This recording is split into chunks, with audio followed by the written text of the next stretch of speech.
Tell us about that. I saw that option and I thought by myself, I have to do it now because it's a chance and maybe it works. And after then, I was so excited about my captivity, not the captivity, escape of my escape and my freedom. And then I was a little bit shocked about the new experiences and about the new opportunities and everything that might happen. And you lived through, Natascha, something of unimaginable horror for a very long time. You know, this was how you spent most of your youth. How difficult has it been for you in the last 10 years to try and lead a normal life again?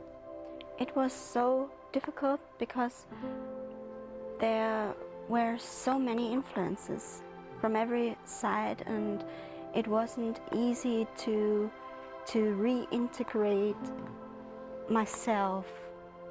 It was so long, and I was a child, and then I was an adult person with another point of view, and also with another point of view as other people.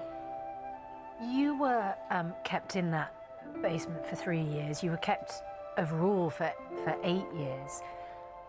People might imagine you'd want to put that house completely behind you, all the horror of that captivity and that man who held you.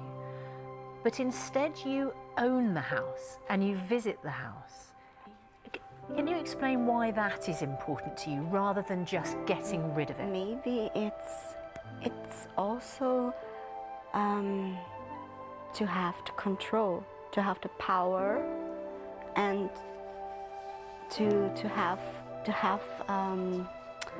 you know, this satisfaction of you now have the control. Surviving, yes. Yeah, so this horrible man controlled you and abused you for so long. But now you have his house. It's your property. Until there's a closure, there's hope. You are living proof. Everybody thought you were dead, but you weren't. You were alive. When you were inside your captivity, did you have hope that one day it would end? Or as the years went by, did you think, I'm never getting out of here? Sometimes it was like that, especially at the years at the beginning. But then I had hope because I had so many plans for my life, and I didn't want to give up these plans, and so it was so important to survive and to be strong and to looking forward to some options and possibilities to escape. Was it important to you while you were being held that your family, did you worry about what your family might have thought might have happened to you? How important was it that you were confident that your family was still looking, still hoping, still optimistic that they were going to see you again? Yes, it was, I tell you a secret.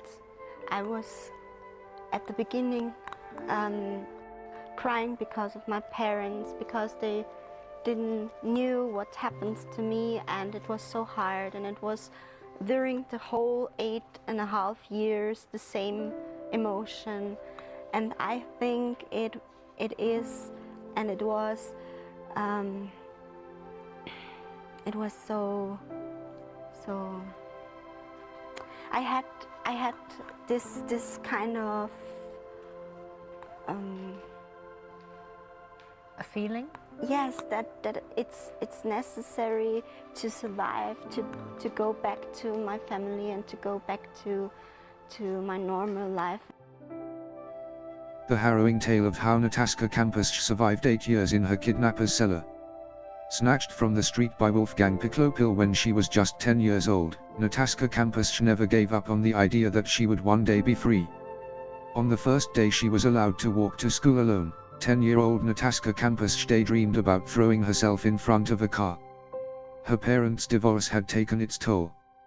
It didn't seem that life could get any worse. Then, a man in a white van pulled up beside her. Like a horrifying number of Austrian girls in the 1990s, Kampusch was snatched right off the street. For the next 3,000 days, she was held captive by a man named Wolfgang Piklopil, doing what she needed to appease his madness and survive. Natascha Kampusch spent nearly half of her childhood in captivity. Kampusch eventually gained her captor's trust to the extent that he would take her out in public. Once, he even brought her skiing. But she never stopped looking for her chance to escape. When she was 18, the opportunity arrived, and Natascha Kampusch jumped at the chance. This is her harrowing story. The abduction of Natascha Kampusch by Wolfgang Piklopil. Born on the 17th of February, 1988, in Vienna, Austria, Natascha Maria Kampusch grew up in the public housing projects on the outskirts of the city. Her neighborhood was littered with alcoholics and embittered adults, like her divorced parents. Kampusch dreamed of an escape. She dreamed of having a job and starting her own life. Walking to school by herself on the 2nd of March, 1998, was supposed to be the first step in her goal of self-sufficiency. Instead, it was the start of a nightmare. Somewhere along her 5-minute walk from home to school, Natascha Kampusch was snatched off the street by a communications technician named Wolfgang Piklopil. A missing poster seeking information on Natascha Kampusch's disappearance. Immediately, Kampusch's instincts for survival kicked her. She started asking her kidnapper questions like, "What size shoes do you wear?" The 10-year-old girl had seen on television that you were supposed to get as much information about a criminal as possible. Once you had information like that, you could help the police, but Kampusch would not have the chance. Not for 8 long years. Her captor brought Kampusch to the quiet town of Strasshof, 15 miles north of Vienna. Piklopil had not kidnapped the girl on impulse. He had carefully planned for the occasion, installing a tiny, windowless, soundproofed room beneath his garage. The secret room was so fortified that it took an hour to get inside. Wolfgang Piklopil's house had a hidden cellar, reinforced by steel doors. Meanwhile, a frantic search had begun to find Natascha Kampusch. Piklopil was even an early suspect, because a witness had seen Kampusch taken in a white van, like his, but police dismissed him. They didn't think that the mild-mannered 35-year-old looked like a monster. An adolescence spent in captivity. Natascha Kampusch recalls regressing psychologically to survive. On her first night in captivity, she asked Piklopil to tuck her into bed and kiss her goodnight. Anything to preserve the illusion of normality, she said. Her captor would even read her bedtime stories and bring her gifts and snacks. Eventually, these gifts were only things like mouthwash and scotch tape, but Kampusch still felt grateful. "I was happy to get any present," she said. She knew that what was happening to her was odd and wrong, but she was also able to rationalize it in her mind. "When he bathed me, I pictured myself being at a spa," she recalled. "When he gave me something to eat, I imagined him as a gentleman, that he was doing all this for me to be gentlemanly. Serving me. I thought it was very humiliating to be in that situation." Not everything Piklopil did was as innocuous. He claimed that he was an Egyptian god.